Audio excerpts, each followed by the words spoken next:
Bonjour à tous, bienvenue dans cette vidéo, c'est Thibaut et aujourd'hui dans cette vidéo on va essayer de vous expliquer de la manière la plus simple possible ce qu'est Bitcoin, comment ça fonctionne, vraiment pour que vous puissiez comprendre les bases. Il y a de plus en plus de débutants qui nous rejoignent sur cette chaîne et c'est vrai que quand on essaye de comprendre pour la première fois finalement ce qu'est Bitcoin, comment ça fonctionne, en quoi c'est révolutionnaire, etc. c'est quand même relativement compliqué de comprendre ça dans un premier temps. Donc c'est pour ça qu'on va vraiment essayer de vous présenter ça de la manière la plus simple possible pour que ce soit vraiment clair pour vous de votre côté. Donc dans un premier temps, on va voir ensemble ce qui rend Bitcoin si différent d'un achat classique finalement que vous pourrez avoir sur eBay, sur votre carte bancaire, hein, tout simplement.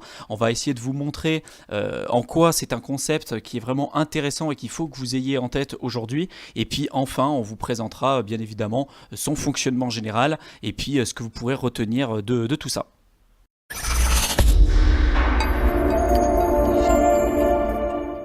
Alors qu'est-ce qui rend aujourd'hui Bitcoin si différent d'un achat conventionnel qu'on peut effectuer sur Amazon, eBay, etc. avec sa carte bancaire? Donc contrairement aux monnaies traditionnelles, Bitcoin est totalement décentralisé. Donc ça veut dire qu'il n'est absolument pas contrôlé ni manipulé par une entité centrale. Et les monnaies traditionnelles sont traitées par une entité centrale comme par exemple Visa, Mastercard, alors que les transactions Bitcoin, lorsque vous achetez un bien ou un service en particulier, elles sont traitées par de très nombreux ordinateurs distribués sur l'ensemble du réseau. Donc lorsqu'une transaction est effectuée, le réseau il enregistre l'adresse de la personne qui a envoyé les bitcoins, celle de la personne qui va les recevoir, ainsi que le montant de la transaction sur un grand livre de compte distribué sur l'ensemble du réseau, qu'on appelle aujourd'hui la blockchain. La blockchain, elle est mise à jour très régulièrement et elle est envoyée à tous les ordinateurs qui traitent finalement les transactions bitcoin. Toutes les transactions sont encryptées par une clé publique et vérifié par les utilisateurs du réseau pour s'assurer que toutes les personnes qui traitent les transactions Bitcoin utilisent bien le bon registre. Donc c'est bien clairement, quand on parle de registre, c'est la bonne version finalement de la blockchain à l'instant T. C'est impossible de modifier ou de contrefaire les informations qui transitent aujourd'hui sur la blockchain. Les personnes qui sont en mesure de traiter les transactions Bitcoin sont appelées les mineurs. Donc le logiciel de minage qui est utilisé par les mineurs permettent de regrouper les transactions récentes au sein d'un bloc pour l'inscrire finalement sur la blockchain. Pour que ce bloc soit accepté par le réseau, il faut que ce bloc soit haché correctement.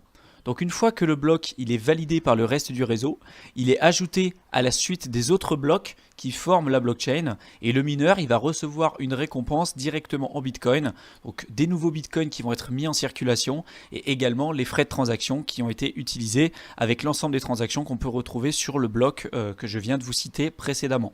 Donc en réalité le mineur il va recevoir deux récompenses, les frais de transaction et les nouveaux Bitcoins qui sont mis en circulation. Ce qu'il faut retenir avec Bitcoin, c'est que tous les 4 ans, les nombres de Bitcoins qui sont mis en circulation et qui vont finalement récompenser les mineurs pour le travail qu'ils auront effectué pour sécuriser le réseau et pour valider les transactions, est divisé par 2 tous les 4 ans. Au départ, les 4 premières années de l'apparition de Bitcoin, on avait 50 Bitcoins qui étaient finalement émis toutes les 10 minutes pour finalement récompenser les mineurs pour sécuriser le réseau. 4 ans plus tard, ensuite, on a eu un épisode de halving, donc on a divisé par 2 les récompenses toutes les 10 minutes pour récompenser les mineurs, donc on est passé de 50 Bitcoin à 25 Bitcoin et ainsi de suite. On est passé ensuite de 25 à 12,5, de 12,5 à 6,25 et ainsi de suite. Tous les 4 ans, on a cet épisode, quoi qu'il arrive de toute façon, qui arrivera, c'est inscrit vraiment algorithmiquement dans l'ADN, si je puis dire, de la blockchain Bitcoin. Du coup, à ce stade-là de la vidéo, il y en a sans doute pas mal qui se posent la question suivante de savoir est-ce qu'on peut réellement aujourd'hui gagner de l'argent directement avec son ordinateur sans rien faire? Alors, il y a une époque, en effet, ça pouvait être possible, mais aujourd'hui, il faut quand même beaucoup plus de puissance de calcul pour parvenir à valider des blocs de transactions, car la difficulté de minage, elle a vraiment beaucoup augmenté. Et l'objectif, c'était de valider les blocs de transactions toutes les 10 minutes pour maintenir l'inflation du réseau, parce que si beaucoup de mineurs finalement rejoignent le réseau, la difficulté de minage va augmenter. Au départ, on pouvait miner simplement sur un ordinateur portable, comme celui que je vous ai présenté à l'écran. Maintenant, on utilise des outils qui sont quand même bien plus performants et bien plus spécialisés comme les ASIC que vous pourrez retrouver à gauche finalement de l'écran.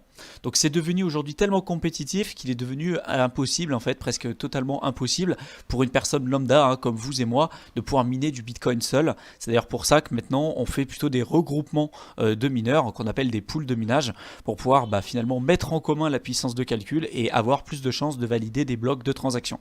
Avec l'image que je vous ai mis à l'écran, on voit très bien que finalement la difficulté de minage que vous pouviez avoir entre 2010 et 2012, bah finalement celle qu'on retrouve aujourd'hui depuis 2018 jusqu'à finalement, je sais pas à quel moment vous allez regarder cette vidéo, mais après 2020 hein, je suppose, bah finalement vous avez vu qu'il y en a eu une hausse parabolique en fait de la difficulté de minage, ce qui prouve finalement qu'il y a de plus en plus de mineurs qui se sont lancés dans cet écosystème, qui s'intéressent finalement à miner du Bitcoin, et du coup bah, pour pouvoir continuer d'avoir un bloc validé toutes les 10 minutes et qu'on n'ait pas une inflation et un nombre de bitcoin qui soit de plus en plus important en fait sur le réseau, on est obligé d'augmenter la difficulté de minage pour vraiment garder un bloc validé toutes les 10 minutes. Donc ça, vous pourrez retrouver de toute façon toutes ces informations en ligne sur internet, sur le site notamment blockchain.com.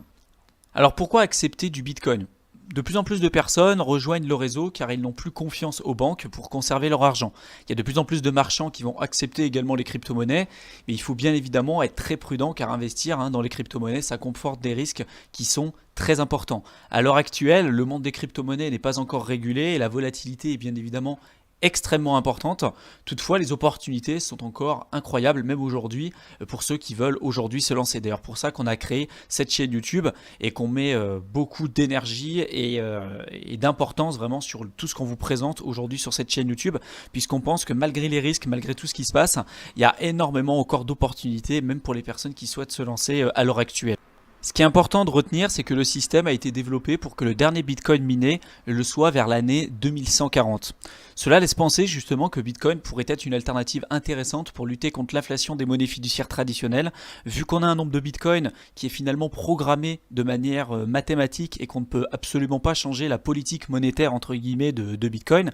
Ceux qui rejoignent le réseau, et on en fait partie, pensent que ça pourrait finalement être une très bonne alternative pour lutter contre l'inflation des monnaies fiduciaires traditionnelles qui, elles, peuvent être imprimées finalement un peu comme on le souhaite. D'un côté, on va avoir un actif comme le Bitcoin qui va devenir de plus en plus rare et de plus en plus difficile à extraire et à obtenir pour des personnes lambda comme vous et moi. Et de l'autre côté, on va avoir les monnaies fiduciaires qui sont imprimées à partir de rien, qui sont toujours de plus en plus importantes en circulation, et ce qui finalement accentue la perte du pouvoir d'achat pour les personnes comme vous et moi également. Donc j'espère en tout cas que cette vidéo aura pu vous être utile, que vous aurez pu apprendre finalement de manière assez simple et de manière un peu plus concrète ce qu'est le Bitcoin, que vous avez compris un peu les tenants et les aboutissants et ce pourquoi c'est intéressant aujourd'hui de s'intéresser à Bitcoin. Pour ceux qui veulent aller plus loin, vous avez la possibilité de télécharger gratuitement notre guide pour apprendre à investir efficacement dans le secteur des crypto-monnaies. Vous aurez simplement à cliquer dans le lien qu'on vous aura mis en description de la vidéo. Donc vraiment, n'hésitez pas à faire ça. Si vous aviez des questions, des interrogations, encore une fois, n'hésitez pas à revenir vers nous. On se fera un plaisir finalement de répondre à l'ensemble de vos interrogations. Je vous souhaite une excellente fin de soirée et j'espère vous retrouver dans une de nos prochaines vidéos. Salut!